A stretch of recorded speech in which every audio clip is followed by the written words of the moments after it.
back then. They took all that good weed away from niggas. That's why these kids is crazy. They took the types of weed away. That's a lecture. Oh my God, Ahmed. Yo, we used to get high off of regular.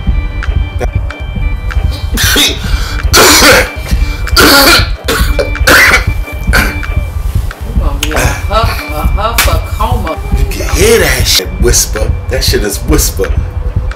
I'm on camera. I gotta act like it's loud. This is what the little niggas want to hear. Loud, loud. This shit got me high. The weed, the name of the weed, the name of that shit. Assassin. Yeah, assassin.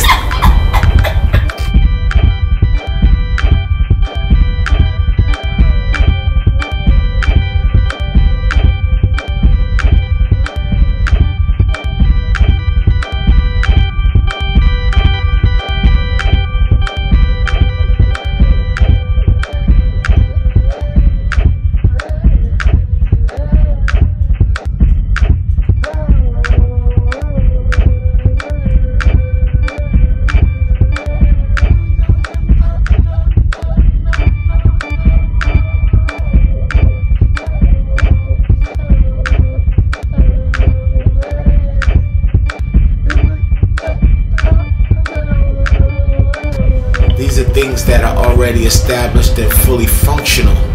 You understand? They represent function. They represent the fact that they are timeless messages and wisdoms. So these timeless wisdoms and messages of wisdom, they do what? They format our psychology in such a way where we're able to now manipulate the physical world, because that's what we're in the business of doing. We're in the business of manipulating physicality. You aware of that, right?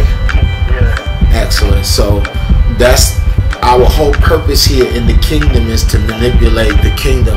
That's why in the narrative, the words for kingdom are synonymous with the word work and angel. People speak about summoning angels, or you hear stories about angels. When you look at the narrative and you look at the use of language, you understand that the biblical and Quranic or any type of liturgical writing has a system of employment, and the system that's used is encroached inside of the language structure, or how the language is formatted.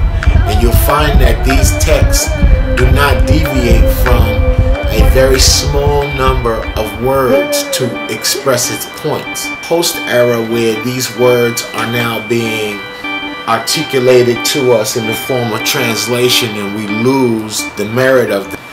Maliku, Malika, Malik, all are the same. Malik, king; Maliku, work; Malkut, kingdom; Malik, king. They all the same. So that means that there's function inherent in these words for them to make all of these things connected. So what connects Malik in all of these words are these three letters: Mim, Lamed, Kaf. And Mim is water, Lamed is discipline, and Kaf is the palm of the hand. When you notice that words that speak of possession usually have a K sound as the suffix root. You know, when someone uses their hand to take something, pick something up, you heard?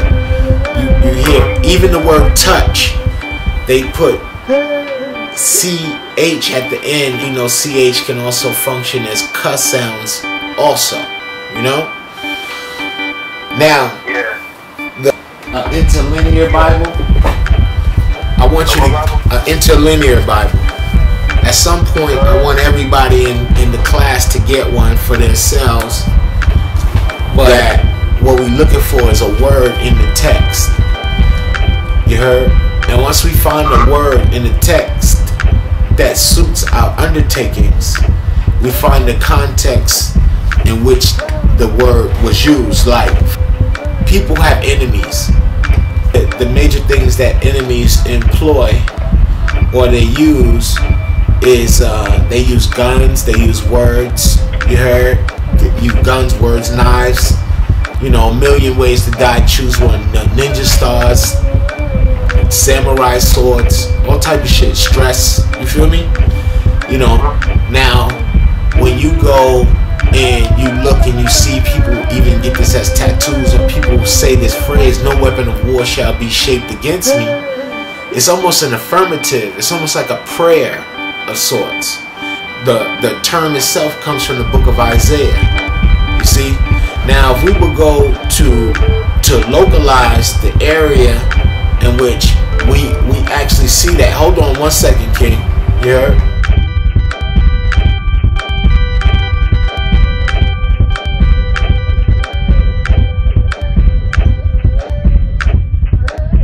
Speaks about Abraham. Abraham, after proving himself to God, the only thing that changed with his name was his number, his name. The valence of the number went up. It went up by 5.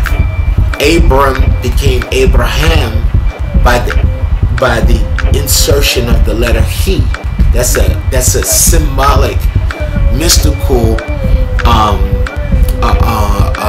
correlate that connects one to the understanding of the number 5. Once you have been given that number, it's almost like giving you a key to the duat, because the duat is represented in 5s, and 5 is representative of the separation of the deacons and the 72 conspirators.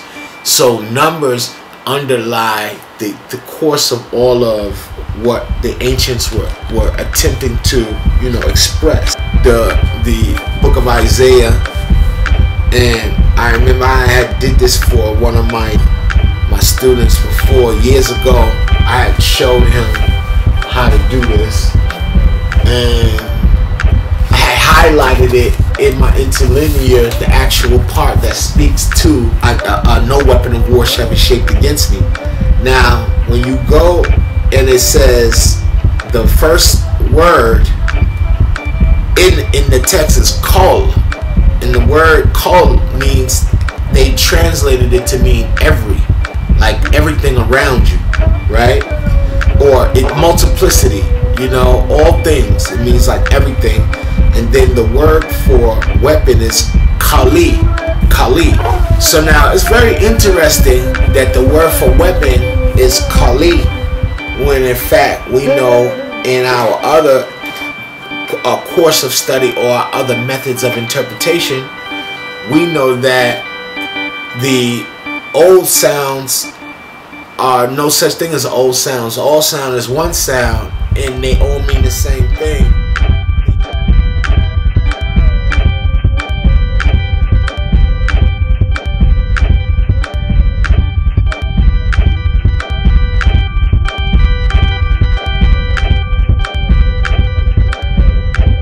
It wasn't that much huff out there, or either that or I burnt all the cells. And now I'm saying that the other shit. That's exactly it. But did you die? But did you die? No.